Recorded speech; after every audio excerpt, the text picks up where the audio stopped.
शहाबुद्दीन बरेलवी जी, केतकी सिंह ने एक आशंका जाहिर की है कि आपको आज हिंदुओं के त्योहारों से दिक्कत है, कहीं ऐसा ना हो कि अस्पताल में उनके साथ इलाज कराने में भी दिक्कत हो, तो मुसलमानों के लिए अस्पतालों में अलग से वार्ड और कमरा होना चाहिए। क्या कभी भविष्य में ऐसा दिन देखना पड़ेगा हिंदुस्तान को कि मुसलमानों को हिंदुओं के साथ इलाज कराने में भी दिक्कत होगी? ये उनका बयान निहायत ही अफसोसनाक बयान है और उनके दिलो दिमाग को और सभी लोगों को झोड़ देने वाला बयान है। उनको ये देखना चाहिए, पढ़ना चाहिए कि 1857 से लेकर के 1947 तक हिंदू और मुसलमानों ने शाने से शाना मिलाकर के जंगें लड़ी हैं। और अनुराग जी सुन लीजिए शहाबुद्दीन बरेलवी साहब बोल रहे हैं। दूसरा देश बन गया तो बताइए, जीतिए, लेकिन हिंदुस्तान को अरे भदौरिया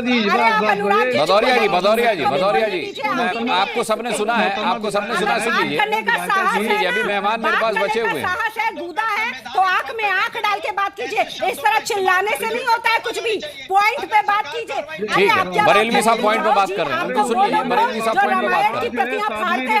अरे भाई, अरे दो लोगों के बीच डिबेट नहीं है। देखिए यहाँ बड़े मुमताज आलम रिजवी और आचार्य जी शालीनता के साथ खड़े हुए हैं, मैंने उनको समझा लिया।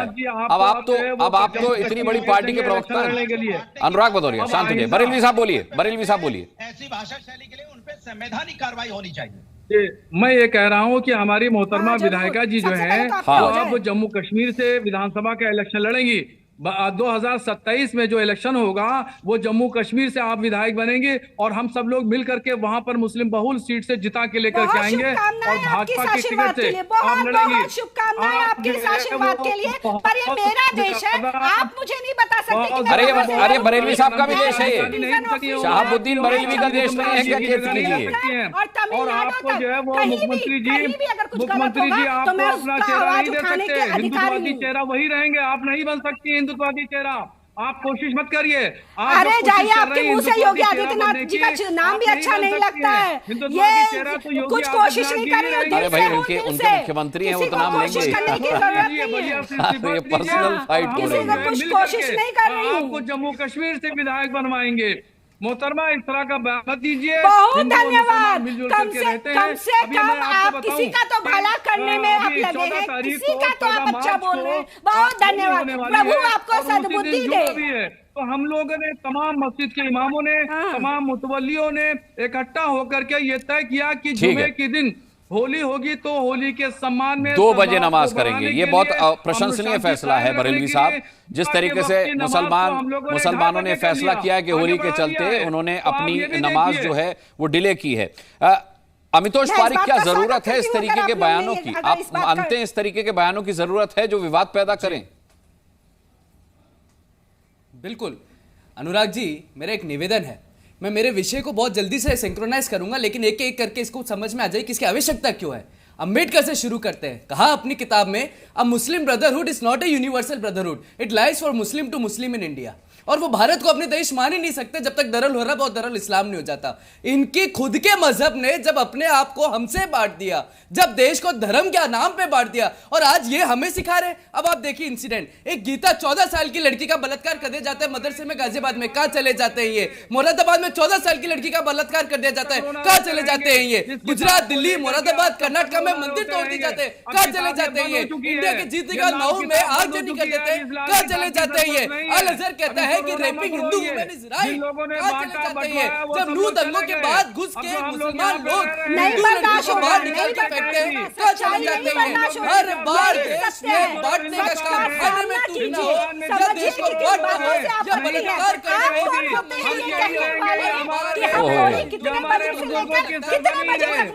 ठीक है, अब मुझे लगता है कि राम कृपाल जी को मैं ला रहा हूं डिबेट में। मुझे लगता है कि सबको शांति से उन्हें सुनना चाहिए। मैं चाहता था कि राम कृपाल जी सबकी बात सुन लें और उसके बाद मैं उनका कमेंट लूं। राम कृपाल जी बड़े नाउम्मीद से नजर आए आप सबको सुनते हुए। निश्चित तौर पर मेरा तो देखिए, केतकी जी हैं बहन की तरह। मैं केवल एक बात कहता हूं, मैं आपके किसी भी तर्क को नहीं झुठलाता।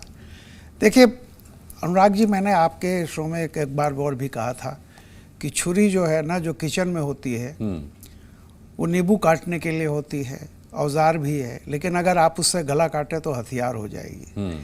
मेरा ये कहना है कि ईद और होली ऐसा नहीं है कि पहली बार साथ आ रहे हैं या आसपास पड़ रहे हैं। हजारों सालों से हम लोग देखते आए हैं, कम से कम मेरी जो 70 साल की उम्र है, हमेशा हम मनाते हैं, कभी ऐसा कुछ नहीं रहा है। अतीत की बहुत सारी बातें हैं और भविष्य की आशंका, लेकिन मेरा ये कहना होता है कि जो जनता का प्रतिनिधि होता है, विधायक भी जनता का प्रतिनिधि होता है और वो जनता में सब लोग आते हैं। मेरा ऐसा मानना है कि जो मोदी जी और मोहन भागवत जी दोनों इस बात को कहते हैं कि हमको दिल बड़ा रखना चाहिए, और ऐसे मौके पर मैं हमेशा इस बात को कहता हूं कि जो प्रतिनिधि है, जो मुखिया है, उसे सुनने और सहने का सलीका होना चाहिए। कोई ज़रूरत नहीं थी, आप गई थी एक अस्पताल के लिए, ठीक था, लेकिन ये वहाँ पे हिंदू मुसलमान करने का मेरा कोई मतलब ऐसा नहीं है। सबसे मोदी जी कहते हैं सबका साथ सबका विकास, सबका प्रयास सबका साथ। मोहन भागवत जी भी कहते हैं कि भाई हम कोशिश करें सब कुछ अपने ग्रीवांस लेते हुए कोई समस्या का हल निकालें, न कि हम समस्या को और बढ़ाएं। मैं मानता हूं बहुत सारी चीजें हैं, दोनों पक्षों की अपनी शिकायतें हैं, लेकिन ये कोई नई चीज नहीं है। इसके बावजूद, इतनी शिकायतों के बावजूद हम साथ रहते आए हैं, और कम से कम ऐसे मौके पर मेरा विनम्र अनुरोध है कि आप विधायक हैं तो अपनी पूरी जनता की विधायक हैं, जिस क्षेत्र की हैं, चाहे वहाँ हिंदू हो चाहे मुसलमान हो, और आपसे मेरा विनम्र अनुरोध है कि प्रतिनिधि के नाते थोड़ा सा सुनने और सहने की एक साहिलियत आनी चाहिए। इससे ज़्यादा मैं और कुछ नहीं।